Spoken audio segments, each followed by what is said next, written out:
Hello. In this unit of the course, we will be covering a variety of philosophical questions that have tended to be important to various religious traditions. We're going to start by doing something that's fairly characteristically philosophical, and that is we're going to start by defining our terms. And you'll notice that sometimes this is a notoriously difficult task. In this case, what we want to do is look at some of the issues involved in defining religion as the early sections of the chapter of the text highlight. We're going to be taking a look here at some of the writings of Frederick Streng, and we're going to be taking a look at some of the questions that Streng recommends that people ask themselves in the process of formulating a definition of religion, just to try and avoid some things that really are problematic in terms of especially defining religion, but really defining many things. And so his first question is, does your definition of religion reduce religion to what you happen to be acquainted with by accident of birth and socialization? It's a very important question because a great many people, when they think, what is a religion, will think of what their religion is and then say, oh, well, it's something like that, right? And I mean, this is not a dumb thing to do. It's just that it does miss a large amount of the story. So, for example, sometimes people tend to define religion as a kind of worship of a deity. Of course, not all religions involve worship, and in fact, not all religions involve a deity, that is a god or gods. The philosophical way of putting that is that not all religions are theistic, right? Theism is belief in a god or gods. Not all religions have standards of behavior, that is, ethical codes or ethical recommendations. Now, of course, lots of people tend to think that that religion is the source of morality the world over, and that's never been the case. We've known that that can't be the case since Socrates' Euthyphro dialogue, which we'll mention later in the unit. But um, we it's notable that, like, some, especially modern religions, have said that people who adhere to it should behave in certain ways. They should do certain things. They should avoid doing other things. But there are plenty of religions that don't do anything like that. They don't have any standards or codes or things like that. So again, these are all things that if you have really only a view of the religion that you're most familiar with, then you're gonna miss part of the story if that's the way that you define religion. Streng's second question is, does your definition of religion reflect a positive or negative bias on your part toward religion as a whole or toward a particular religion? Again, that's a very important thing to lay out before you even start some kind of a project like this. Think, do I actually have a stake here, right? Is there something that is at least, unconsciously going to be steering me toward one direction or another? And so, and again, think in terms of both positive or negative attitudes that you might have toward religion. And some common ones include defining religion as a form of superstition. Notice that sort of reveals something of a negative bias, as does a definition of religion as essentially anti-intellectual, which we've seen in some ways that people do sometimes define religion. Uh, Perhaps you might think of religion as an arm of social control, as Marx famously did, or religion as a tool for personal spiritual salvation, right? That's reveals something of a positive bias toward religion, as do the questions religion as an explanation of the nature of things, right? A real explanation, not just a just so story, right? And or religion as involving the specific tenets of a particular tradition. So that again introduces a little bit of bias into the equation. So you should be very careful, right, just to at least lay that out before you start, so that you're aware of it. And being aware of it doesn't mean it's not there, but it does help you to do things in an unquestioning way. Streng's third question asks, does your definition limit religion to what it has been in the past and nothing else?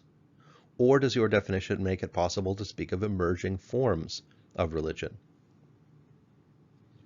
If you consider things historically, if you look at any point in the past, whether it be a century ago, 5 centuries, a millennia, 2 millennia, 5 millennia, whatever, at some point in the past, if you look, there are religions that existed at that point that don't exist anymore.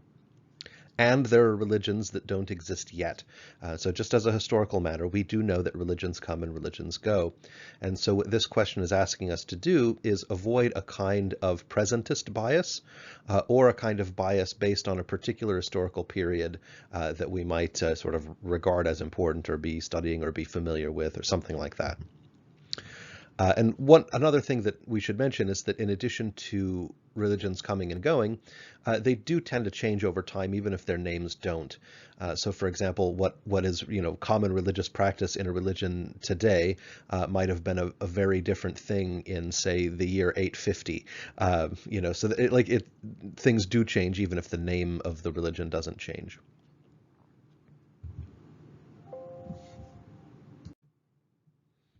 Streng's fourth question is a very, very interesting one, and one that we'll spend a lot more time thinking about in this unit. And it is, how does your definition do in terms of precision? So precision was what Streng said. I added recall. And the reason that I think that Streng focused mostly on precision is that in his previous 3 questions, what he was doing was very much broadening the definition of religion, right? Saying, like, don't make it too narrow. Don't make it narrow in a way that biases, is biased by your attitudes, your familiarity with one particular religious tradition over another, or, the present or some particular historical period. So don't bias your definition there. Include more than that. Right. And the trouble is that if you define religion broadly enough, it stops being particularly meaningful as a definition. If you say something like religion is it's a journey or something like this, like that's your whole definition. It's like that's too much.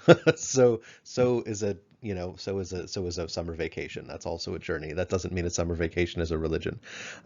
That's again, it includes far, far, far too much. It's not a very precise definition.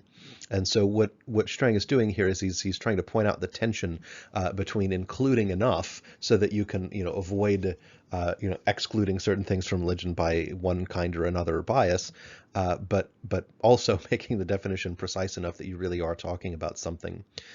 So information theorists have these 2 terms, precision and recall, and I think that it's worth getting into this issue here just for a bit. Precision is in a definition is where it includes only the thing that you're wanting to define. So in this case, since we're defining religion, a precise definition would be a definition that would include only religions, right? That is, that the definition shouldn't allow something that fits it to not really be a religion, like say a summer vacation or something like that. A summer vacation is not a religion, so there you go. But the other side of that coin is what's called recall. And so a definition with good recall would include all religions. That is, it doesn't leave any out, right? And so in some sense, the ideally perfect definition of something would be one that includes only religions and includes all religions. And as this is a very old problem in philosophy in general, and it's the biggest problem in information theory. And the trouble is that almost no matter what we do, we're going to sacrifice either precision or recall. And this is something that lots of fields deal with. There's a kind of dispute in lots of fields between what are called lumpers and what are called splitters. That is, people who tend to think of things having sort of fewer categories. So saying, look, there's a lumper might say, look, there's like 3 or 4 basic kinds of religion, or something like that. And a splitter would be like, no, really, there's like more like 15. These differences are more significant, right? And this is a thing you find in like literally every field. You'll find people who like to sort of merge categories together and to say that distinctions aren't quite that so meaningful that we're talking about 2 separate things, and then splitters who think that the distinctions and the differences between various things really are important enough to be saying we're talking about completely different things. And like I said, it's a very old problem. It's a very big problem it's one of those problems that you don't solve so much as just acknowledge. And I do hope you enjoy the little bit of humor about the lumper splitter distinction in the comic on the right, which comes from Randall Munroe's just immortally wonderful XKCD. So uh, in our case, we're going to try and think of definitions of religion that will include enough, right, to include, uh, at least nearly all religions, and we want to be precise enough that we're getting, well, mostly only religion, right? Um, I don't know that we ought to sort of bias things in one sense or another. I think Streng is very clear that he thinks that recall is more important than precision, but you do need to pay some attention to precision. I think others might say that you have to pay a lot of attention to precision and some attention to recall. I'm not going to take a position on that issue here. I just raise it to point out that it is in fact an issue. So one other thing that I want to mention before concluding this piece of the course lectures is that there's a lot of different lenses from which to view religion, and the text gives us some looks at some of these things. So, for example, psychologists might look at religion saying, okay, what is a religious mindset, right? What are the psychological features of human beings that tend to explain why our religions are the way that they are? That's viewing religion as a psychological phenomenon, and that's and Feuerbach is one example of how to do that. There are many, right? The one presented in the text is certainly not the only one, possibly not even the most famous, but that is the one the text presents. You might think of religion as a kind of quest of self-actualization, right? You might think of studying religion as a kind of I don't mean to sound this sound pejorative, but a self-help exercise. That is one that you should look at in order to try and determine the best way to live your life, right? That's what self-help is for, is to help somebody, make sustained, incremental changes sustained over time to try and, change their personality and some of the outcomes, right, that they expect in life. That's a legitimate thing to do, but that might be a way to view religion as a way of as a tool for assisting or something like that. This is something like what Nishitani is up to, and again, the text does present that point of view as well. You could also view religion sociologically or anthropologically, that is, as a kind of element of human culture, and you could study its functional role in the variety of cultures in which it occurs, and that's certainly something you could do. If you really want a lot of that, you ought to be taking a sociology or anthropology course, right? I mentioned that is an available way to look at religion. It's not really the way that we're going to be looking at it here. This is a philosophy course, and in fact, some of these other things are things that the textbook does mention, but we're going to really focus on a lot of other things. You could also focus on religion as a kind of natural phenomenon. You could study it as a natural scientist would, not just a social scientist. I think Dennett is one good example of this. The text doesn't mention it because I kind of think maybe that Dennett's book about studying religion as a natural phenomenon may have come out after this textbook was published first, so that it couldn't have possibly mentioned it even if it had wanted to. But Dennett has written a fairly widely read volume treating religion as a natural phenomenon. The book is titled Breaking the Spell.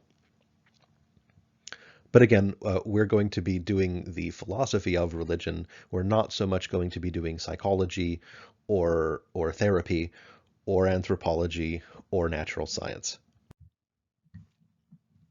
And so if you wonder what's the difference then between a philosophical approach to religion and some of these others, I'll say this, that a philosophical approach to religion tends to be an examination of the ideas that are involved in religious belief and practice and how those ideas interact with each other. And those will include some questions of metaphysics, such as does a god or gods exist? And if so, what is the nature of God or the gods? There are also questions in epistemology, that is the branch of philosophy that concerns sort of knowledge and understanding. And those questions include, right, but are not limited to, the questions, is there spiritual knowledge? How would we get it? Is there a good reason for having certain religious beliefs? We talk about the justifications for our beliefs. That's a very common thing that we do in epistemology. And we do that for all beliefs, but when applying these kinds of questions specifically to the beliefs of religion, we're taking a philosophical approach toward religion. And so these are the kinds of things that we're going to focus on, even though, again, all of these other perspectives are available and they're all important. They're just not the sort of thing that philosophers tend to focus on when they are doing their work.